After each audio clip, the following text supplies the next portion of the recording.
嗨，大家好，我是坦平叔，今天是2025年6月24号。这一期咱们继续聊聊恒大清盘，聊聊中国的房地产。根据这个财联社报道上海第5批土拍成交额超212亿元，6幅地块中有5幅溢价成交，这个比例还是比较高也就说明这个买地是比较积极踊跃的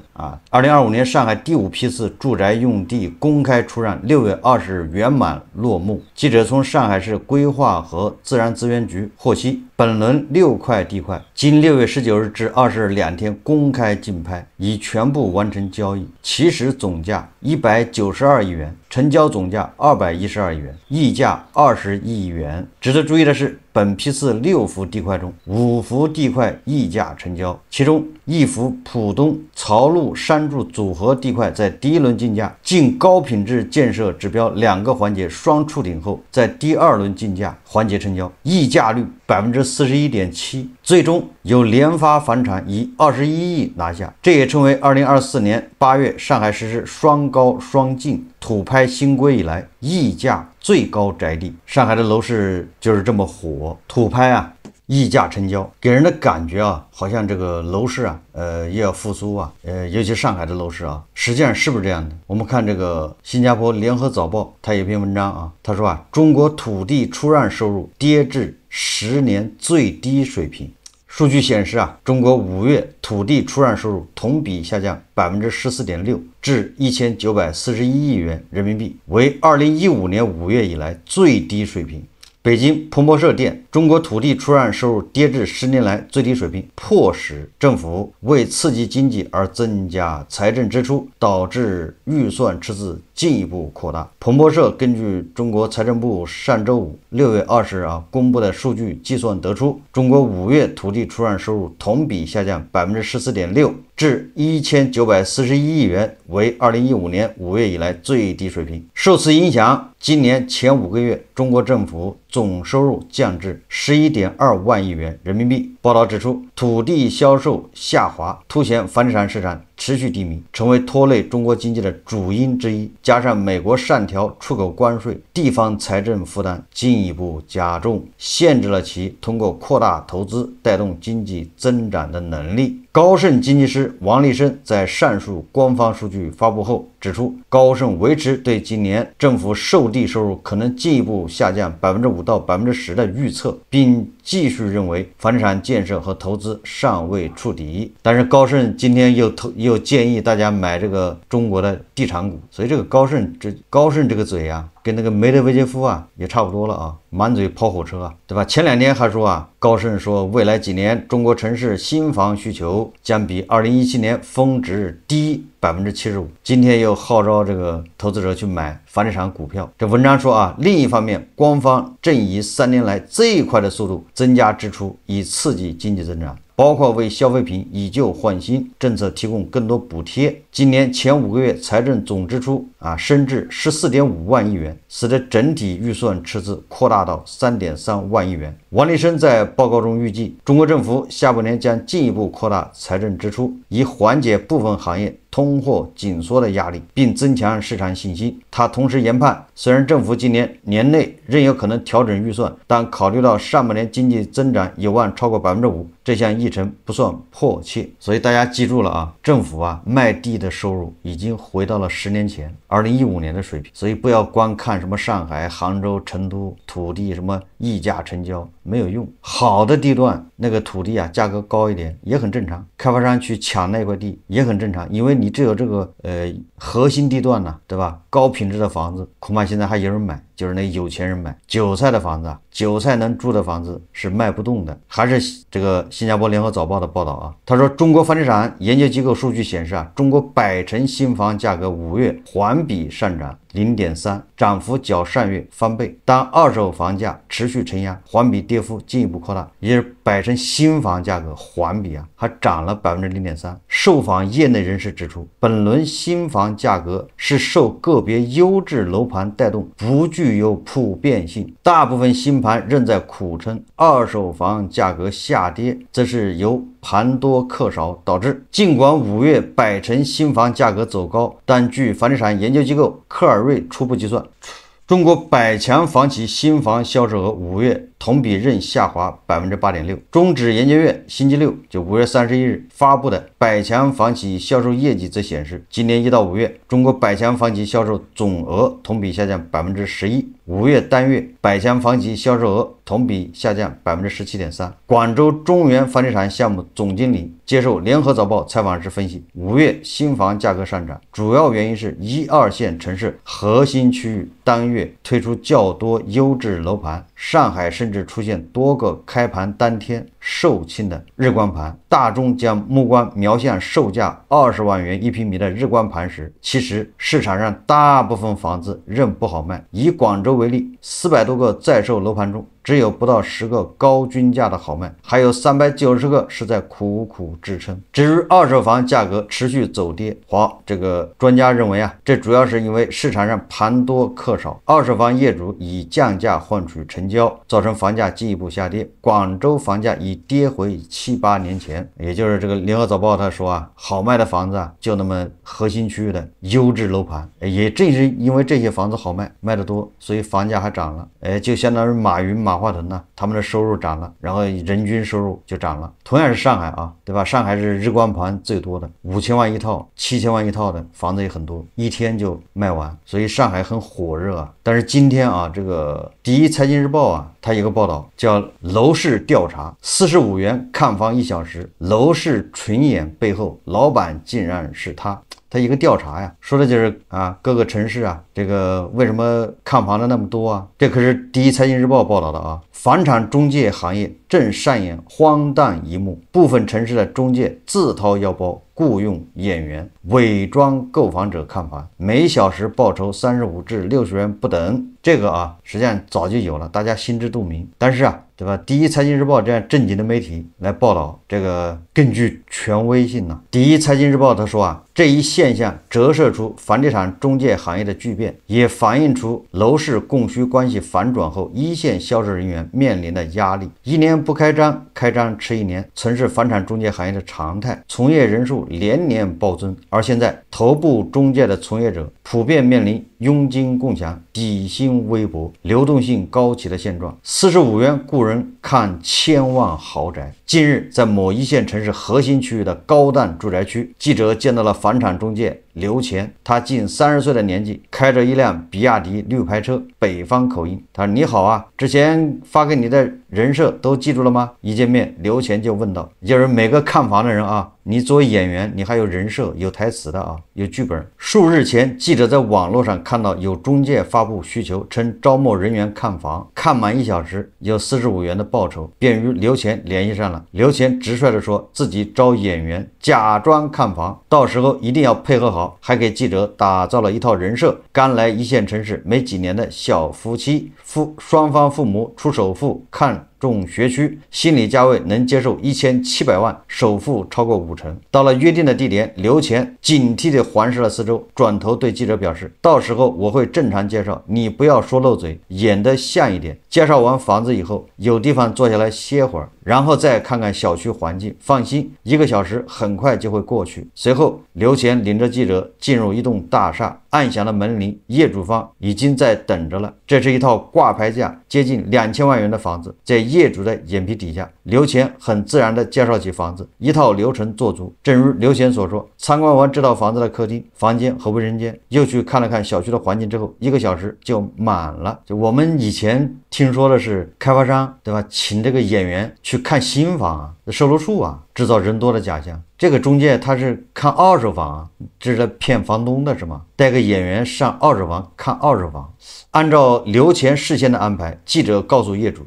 会回去好好再考虑一下。随后刘乾领着记者离开了该小区。你是戏剧学院毕业的吧？还真挺像。刘乾笑了笑，在微信上转来了45元的劳务费。这时记者也向刘乾透露了心中的困惑：为什么要花钱雇人看房呢？明知道看房客不会买，还带看这么久，这不是浪费时间吗？难道你只要带看就有奖励吗？刘乾也开始大倒苦水，哪有什么奖励？这都是我自掏腰包雇人看房，我自己房租都快付不起了。记者又问道：那难道带看量跟你的底薪挂钩了？刘乾则回复称，自己在一家头部中介干了5、6年了，早就没有底薪了，全靠提成，没有成交就没有钱赚。我想到那个应该是贝壳吧，贝壳的董事长对吧，和总经理年薪7个亿、9个亿，而这下面中介过得也挺苦的，这个有关部门能不能管一管？也就是说，那个中介费肯定是水太深了。说出来你可能都不信，我自掏腰包雇人看房，就是为了能早点下班。刘乾说公司对带看量的考核越来越严格，对于二手住宅、商住、一手新房等不同属性的房子都分别规定了带看量。如果完不成的话，中介业务员和店经理就要一起接受早上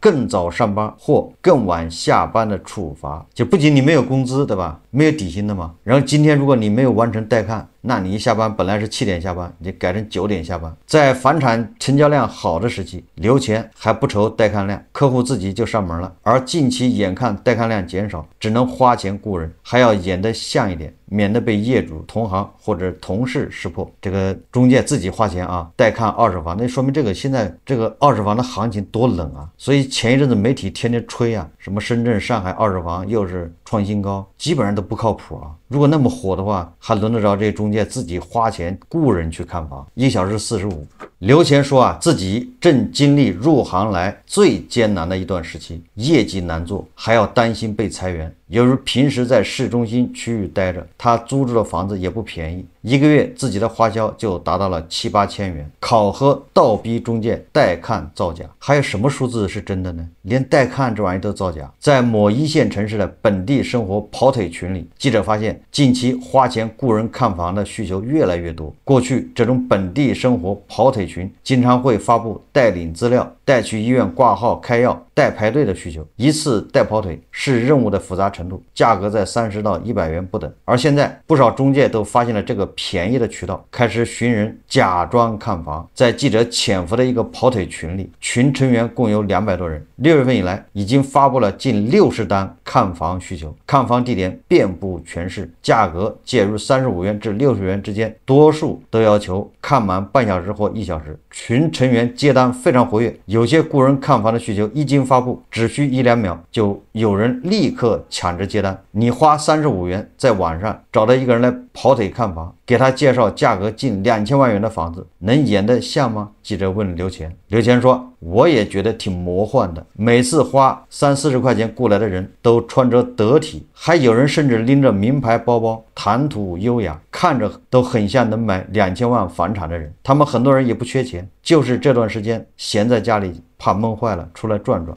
这个现象说明了2个一个就是失业的人多，没工作的人多，所以跑到这个网上跑腿群里面，这些人恐怕是大厂的码农，对吧？或者是40多岁的中年人，失业了，找不到工作，但是也不愿意去送外卖，开不了网约车，也跑到里面抢这种跑腿单子，说明就业难，对吧？同时又说明房子难卖，就这么个事，对吧？就能反映出这么多问题你说1个小时45块钱，你还坐地铁、坐公交过去你看的房子在什么地方，离你说不定还挺远，这不要成本吗？还得花时间，也就赚45块钱。这个报道说除了这种高价值的房产，记者发现在二手房市场成交量最大的老破小也开始需要雇人看房了。在看房需求中，不乏面积40、50平米、总价200多万的房子，也就是说这种刚需老破小都没人买了，需要靠演员来看来维持。你说这个市场得冷到什么程度雇人看房真如刘乾所说，完全是房产中介自掏腰包吗？对此，记者询问了某1线城市一位熟悉各头部中介的业内人士，他表示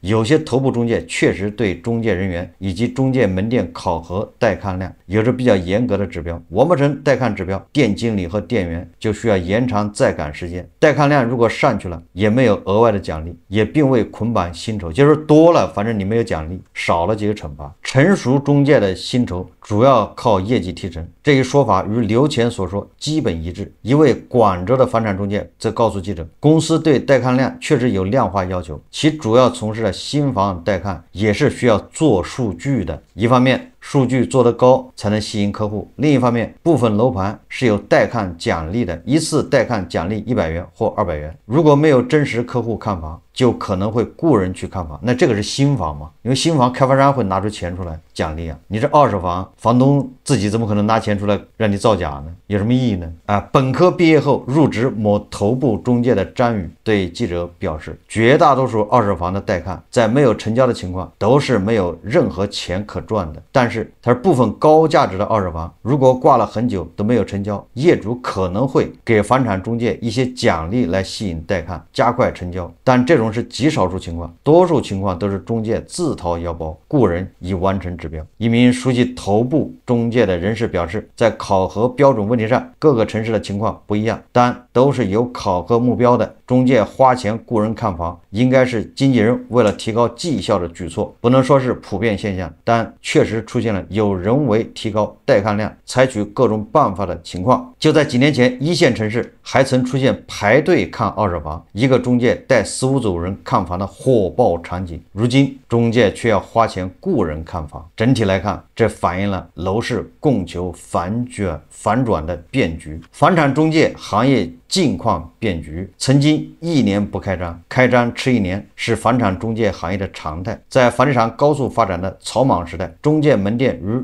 雨后春笋般在城市的各个角落生长出来，大量小中介甚至夫妻店跑步进入市场，他们仅靠在某一个片区或者某一个城市占据较多的房源信息，就可以活得非常滋润。随着一线城市房价上涨，中介费也水涨船高，中介1年只成交1、2套房子就可以获得高薪。每一个拥有暴富梦想的人都想在中介行业试试水。国家统计局数据显示，房地产中介企业和从业人员2008年分别为3.4万个，37.4万人，到2013年增长到6.6万个，77万人，就翻了1倍啊，增速是82%、84%。2013年之后，中介行业进一步扩张，到2018年，房地产中介企业和从业人员分别是20.6万个，158万人，这又是翻倍的增长。而贝壳研究院报告就显示，2020年中国房地产经纪人数量已经达到200万人，20到39岁的经纪人占比约90%，其中本科率不到20%，超40%的经纪人从业时长不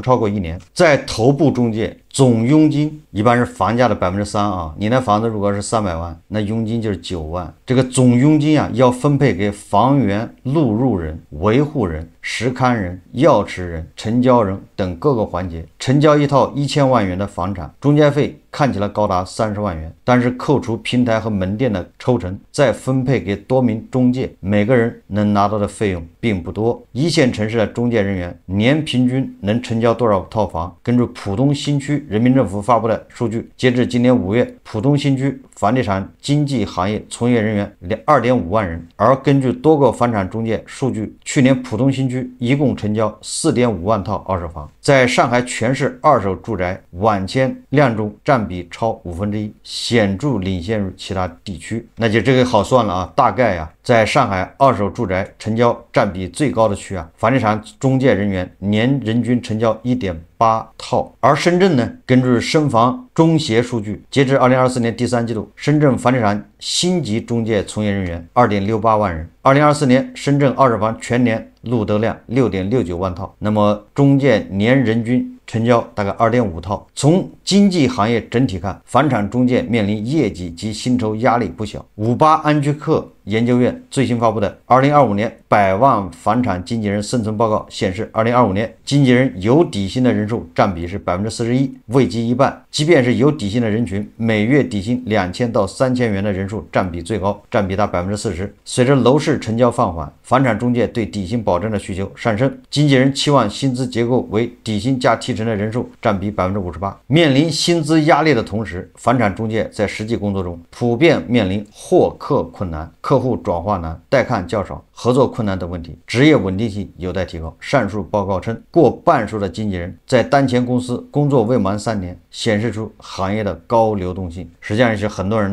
找不到工作，后只好去干这个房产中介。房产中介啊，没有这个底薪，那他也得干。我在北京啊，我有一次打网约车啊，就遇到一个司机，他边开车他还边这个接电话。我通过他电话我就知道他是在卖房子，他给人家介绍那套房子户型什么样什么样。我就很纳闷，我就问他，我说你是网约车司机，你怎么还卖房子呢？他说我本来啊不是网约车司机，我是那个北京啊什么什么房地产这个中介的，因为没有活，就是天天在那儿没有底薪，完了之后又没有人买房啊，所以说他也活不下去，他就租了一个网约车啊，就是网约车那出租公司啊，租一个开网约车。完了之后边开网约车，如果有人要，他还有客户啊，有人要买房给他打电话，他还给人家介绍。完了一周啊还去那个房产中介再去打卡，都干这个。这个第一财经日报的报道啊，实际上让我们知道了啊，这房产数据啊，你哪个能信呢？对吧？天天喊着房子要涨，天天喊着房子成交火爆，恐怕你都要打个问号啊，对吧？连二手房带看都要造假，还什么数字不造假？但是造假似乎又合情合理，被逼的，对吧？第二个也说明现在就业多难，大量人没事干，要不然怎么可会为45块钱1小时跑那么远？我在想啊，这45块钱1小时这种活，你一天顶多能接3个，对吧？这3个或者4个呢，还得最好在一个地方，在附近，对吧？一个在城东，一个在城西，一个在城南，一个在城北，你就完了。你这4个活你都接不了，对吧？即便你能接4个活，